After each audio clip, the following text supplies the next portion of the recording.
Hello everyone, my name is Kumkum Gautam and today we're going to talk about easy mental tricks to study with full concentration कि आप कैसे एक कुछ particular time में आप अच्छे से पढ़ाई करके चीज़ों को क्लियर कर सकते हैं। तो आज उसकी बात करने वाले हैं। तो स्टार्ट करते हैं। पहली बात तो ये है कि अगर तुम्हें सीएसआई के लिए प्रिपेयर करना है, हमारे पास 13 यूनिट्स हैं बेटा। ठीक है, 13 यूनिट्स हैं।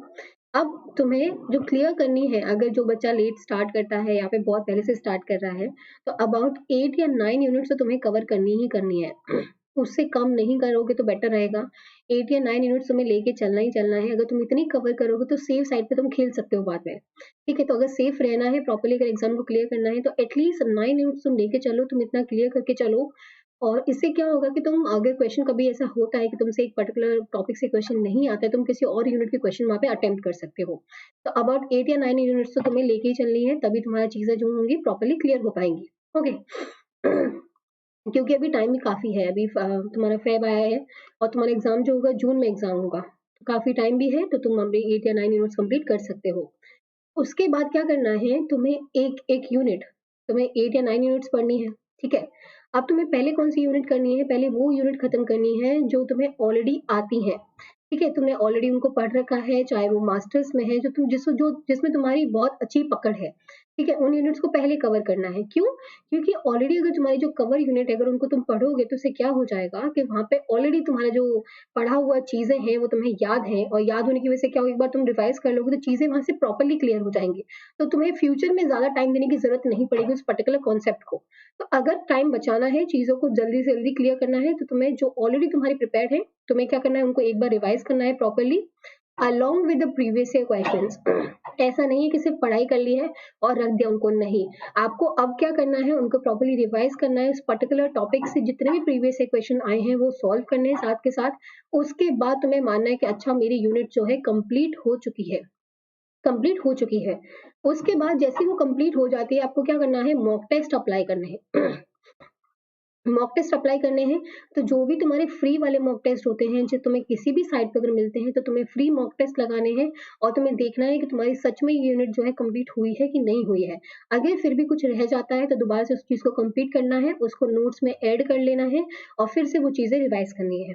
ओके, पहली बात तो ये करना है। उसके बाद में जो बिल्कुल नई यूनिट्स है तुम्हारे लिए, बिल्कुल नई यूनिट्स है, तुम्हें क्या करना है, इस यूनिट्स के जो इंपॉर्टेंट टॉपिक्स हैं पहले वो देखने हैं। ठीक है, इंपॉर्टेंट टॉपिक्स पहले कवर करने होते हैं, बाद में जो छोटे मोटे टॉपिक रह जाते हैं उन्हें बाद में तुम कवर कर सकते हो। तो जो इंपॉर्टेंट टॉपिक है पहले वो देखने हैं। जब तुमने एक टॉपिक देखा, जैसे माना कि मैंने ड्रोसोफिला का, ठीक है, ड्रोसोफिला का डेवलपमेंटल बायोलॉजी देखा कि उसमें तुम्हारा वेंट्रल और डोर्सल एक्सिस पूछा जाता है। चलो ये देखा, तो अब क्या करोगे, तुम इसको पढ़ाई करोगे। ठीक है, इसको पूरा नोट्स बनाओगे प्रॉपर्ली। तुम्हें जहाँ पे भी यूट्यूब वीडियोस दिख रही हैं या फिर तुम्हें कहीं से भी अगर जो भी चीजें मिल रही है, तुमने इसको प्रॉपर्ली नोट्स बना लिए। अब क्या करना है, इससे जितने भी प्रीवियस क्वेश्चंस आए हैं वो तुम्हें सॉल्व करने हैं। तुम्हें देखना है वो आ रहे हैं कि नहीं आ रहे तुम्हें। अगर वो आ रहे हैं प्रीवियस क्वेश्चंस लगाने के बाद में, तुम्हें हाँ ठीक है, तुम्हारा ये टॉपिक कंप्लीट हो गया। ऐसे करके तुम्हें सारे के सारे इंपॉर्टेंट टॉपिक्स कवर कर लेने हैं। सारे इंपॉर्टेंट टॉपिक्स कवर कर लोगे। अब वो छोटे मोटे टॉपिक रह जाते हैं जिसके नॉर्मली तुम्हें नोट्स नहीं मिलते हैं, कोई टीचर्स नहीं पढ़ाते हैं या फिर तुम्हें कहीं से भी चीजें नहीं मिल रही हैं, तो तुम्हें क्या करना है, यूनिट वाइज जो यूनिट तुमने कवर करी है उसके सारे यूनिट के प्रीवियस से क्वेश्चन तुम्हें गूगल पे मिल जाएंगे। I am telling you, Google पे तुम्हें सारे यूनिट्स के क्वेश्चन मिल जाएंगे। उस यूनिट से रिलेटेड जितने भी प्रीवियस क्वेश्चन है सॉल्व करके देखो। अगर नहीं होते हैं, अगर नहीं होते हैं, तो तुम्हें उन छोटे छोटे टॉपिक्स के रिलेटेड कुछ कुछ ना तुम्हें गूगल पे मिल जाएगा। तुम इतना सर्च करोगे तुम्हें सब चीजें मिल जाएंगी। उसके बाद जब तुम्हारा प्रीवियस क्वेश्चन वाला सेक्शन हो जाएगा, फिर से मॉक टेस्ट उस पर्टिकुलर यूनिट के अप्लाई करने हैं, उस यूनिट के मॉक टेस्ट लगाने हैं। और उसके बाद समझना है कि हाँ तुम्हारा जो चीजें हैं बेटा वो कंप्लीट हो चुकी हैं, कंप्लीट हो चुकी हैं। तो अगर किसी भी चीज को कंप्लीट करना है, पहली बात तो प्रीवियस से क्वेश्चंस लगाने हैं उस पर्टिकुलर टॉपिक के साथ में। उसके बाद में मॉक टेस्ट लगाने हैं, तो तुम्हारी चीजें जो होंगी प्रॉपर तरीके से यहाँ पे कंप्लीट हो जाएंगी। तो ये जो तरीका है तुम्हें अपनाना है कि कैसे तुम्हें स्टार्टिंग में कौन से पढ़ना है और लेट लेट पर्टिकुलर चीज में कैसे पढ़ना है। ये तो हो गया तुम्हारा कवर करने का तरीका। उसके अलावा तुम्हें क्या करना है, कभी भी जैसे बोर ना हो जाओ। ये हो जाता है ना बच्चों को कि नहीं नहीं बहुत बोरियत हो रही है, अब नहीं ज्यादा पढ़ा जा रहा है, तो एक एक्साइटिंग सा टॉपिक ले लो जो तुम्हें पसंद हो थोड़ा बहुत, या फिर एक तुम ले लो जो तुम्हें बिल्कुल भी पसंद नहीं है। तो ऑल्टरनेटिव एक तरीका अपनाओ कि ऑल्टरनेट तरीके से पढ़ो। एक एक्साइटिंग वाला पढ़ लो, एक फिर तुम बोरियत वाला पढ़ लो। तो ऐसे करके तुम्हें चीजों को कवर करना है। उसके अलावा जब तुम प्रीवियस क्वेश्चन सॉल्व करते हो, ऐसा नहीं है कि खाली तुम्हारा क्या होता है, खाली तुम्हारे ऐसे क्वेश्चंस आते हैं जहाँ पे सिर्फ तुमसे यही पूछा जाएगा तुम्हें ये कवर करना है या फिर तुमसे यही पूछा जाएगा कि ये पर्टिकुलर टॉपिक से क्वेश्चन आएगा। कभी-कभी क्या होता है एग्जाम में तुम्हारे आई टेस्ट क्वेश्चन भी आते हैं। आई टेस्ट क्वेश्चन भी आते हैं। आई टेस्ट क्वेश्चन का मतलब ये वाले क्वेश्चन है। देखो ये वाला क्वेश्चन है। अब तुमने एचएफआरएस स्ट्रीम पढ़ा है, ठीक है? तुमने ट्रांजैक्शन पढ़ा है, सब कुछ चीज़ें तुम्हें पता है। लेकिन इस पर्टिकुलर क्वेश्चन को सॉल्व करने के लिए तुम्हें एक प्रीवियस नॉलेज की रिक्वायरमेंट नहीं होती है बेटा। ये एक आई टेस्ट क्वेश्चन होते हैं जिसमें तुम्हें कॉमन सेंस लगाना होता है। कॉमन सेंस लगाना होता है और कॉमन सेंस लगाने के बाद चीज़ें सॉल्व हो जाती हैं। जैसे ये क्वेश्चन देखो, अब यहाँ पे मुझे पता था 10 मिनट में ये हो रहा है, 20 मिनट में ये हो रहा है, 30 मिनट में ये हो रहा है, तो मैं सिर्फ जीन ऑर्डर बताना था। जीन ऑर्डर बताना था।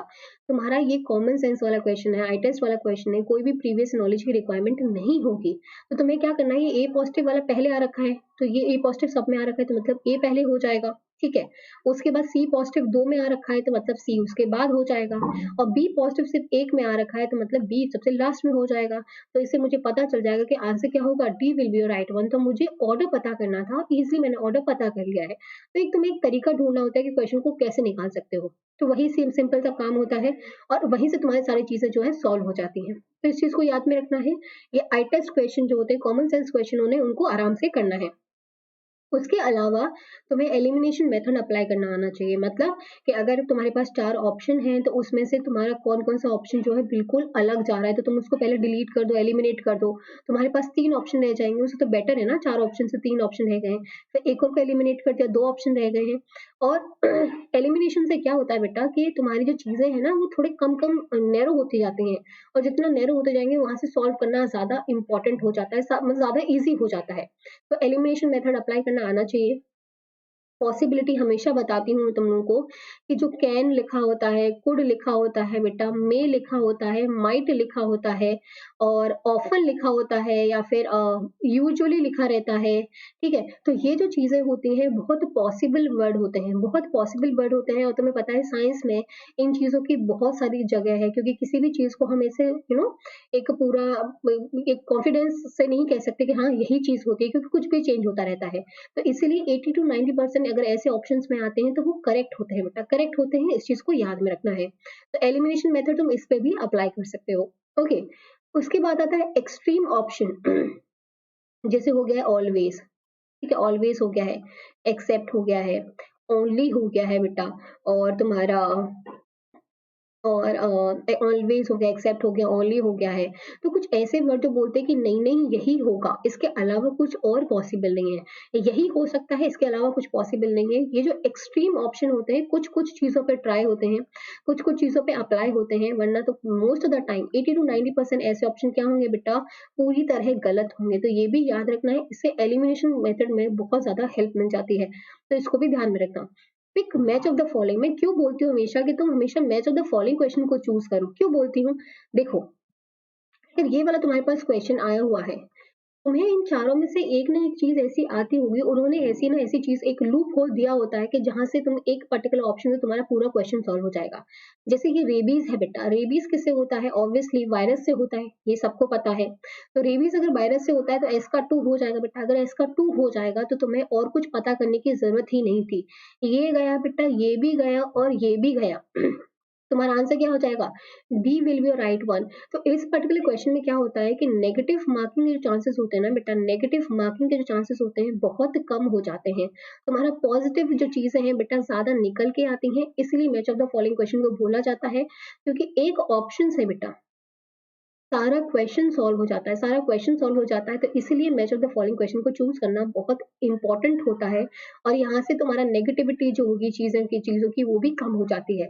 तो ये भी ध्यान में रखना है उसके अलावा यूज कॉमन सेंस बता चुकी हूँ कॉमन सेंस यूज करना पड़ेगा आई टेस्ट क्वेश्चन में वरना तो तुम्हारे ये आई टेस्ट वाले क्वेश्चन जो होते हैं 4-5 क्वेश्चन आते हैं पार्ट सी में पार्ट सी में आते हैं, अगर तुम्हारे पास थोड़ा बहुत भी कॉमन सेंस अगर लगा लेते हो, आई टेस्ट क्वेश्चन थोड़े बहुत देख के जाते हो, उसी से तुम्हारे बहुत सारी हेल्प मिल जाती है, तो कॉमन सेंस तो यूज़ करना ही करना है।